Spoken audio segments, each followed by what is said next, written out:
The last of the Christmas movies that I'm going to review this year is really not as much of a Christmas movie as it is a body swapping movie. That is really the main focus here. Let's talk about Netflix's Family Switch.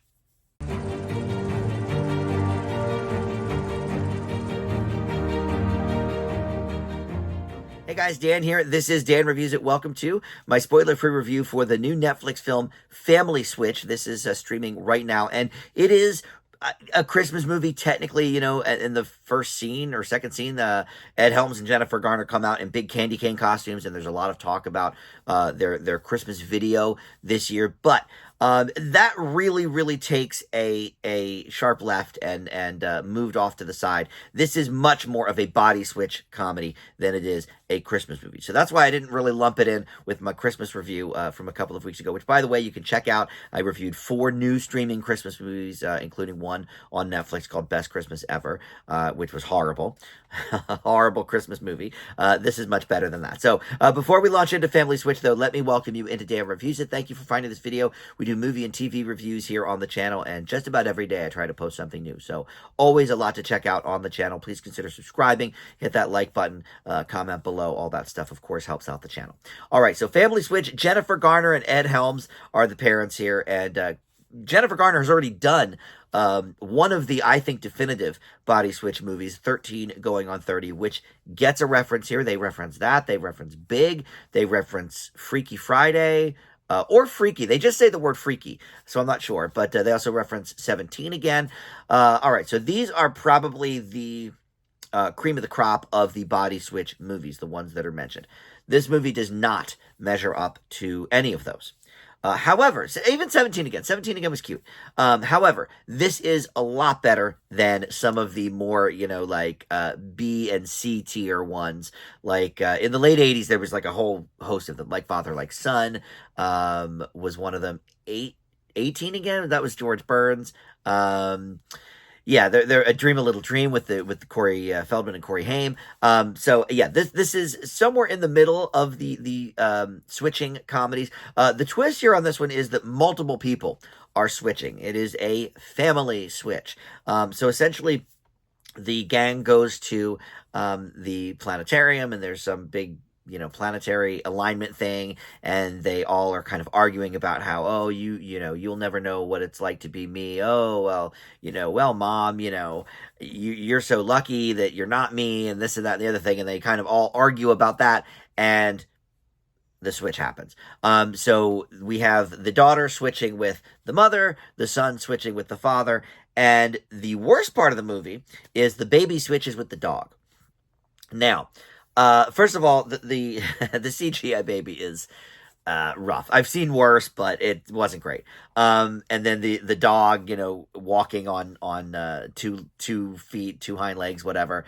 As the baby, bad CGI there as well. I look, it's a family comedy. I'm not gonna nitpick the CGI elements of it, but I will say that I think that switch was maybe a bridge too far. I don't mind the entire other family switching, but the dog and the baby, we come back to it a couple of times for comedic purposes, but they're not like part of the main action, so I didn't really care about either of those characters anyway. And there's like a babysitter that comes in and sort of, there's a little bit of attempted comedy there, but essentially, everybody's got something big going on. The son, played by Brady Noon, who was in Good Boys, and he was in that TV show of the Mighty Ducks. He has a big interview for Yale. He's like 14, I think, but he's really brilliant. So he's got this Yale interview. And then the daughter, played by Emma Myers, has a huge soccer game. She is part of Wednesday, so she's already part of the Netflix family with that. And then Jennifer Garner, her character has like a big presentation. So everybody's got something going on that now their counterpart has to do for them. So things get involved that way. Some comedic elements, some eye rolling elements too.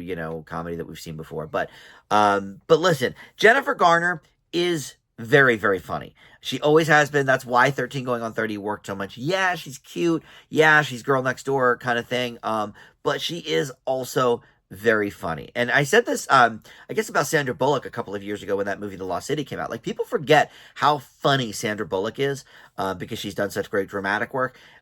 Jennifer Garner, I think, does not get enough credit because, she kind of broke out with Alias, which was, a spy thriller show.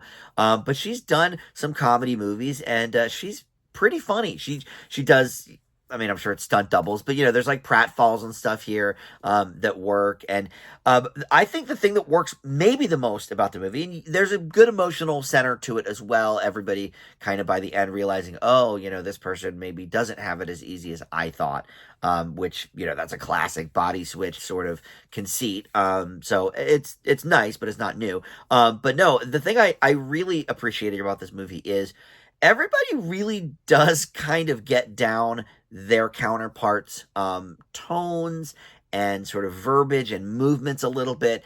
We don't know the kids quite as well, but when the kids are doing their best Ed Helms and Jennifer Garner impressions, it's pretty good because we know those people very, very well. Ed Helms always plays the same thing in every single show and movie. So, we know his tone and everything very well. Brady Noon, kind of crushes that. And you really do kind of believe these people switched. So listen, if you're not into the whole switching comedy thing, give this one a pass. But I think, look, yes, it's not quite as good as those other ones mentioned, which they even reference, like I said, in the movie. But it's certainly better than some of the worst of the pack. I think this is pretty middling, but I enjoyed it. So I will leave Family Switch with a B minus. I think it's got some laughs. It's definitely a good family movie. Something to watch at Christmas if you don't want something that's too Christmassy, with the family. But all right, thank you for watching Dan Reviews It. We'll see you next time. Bye.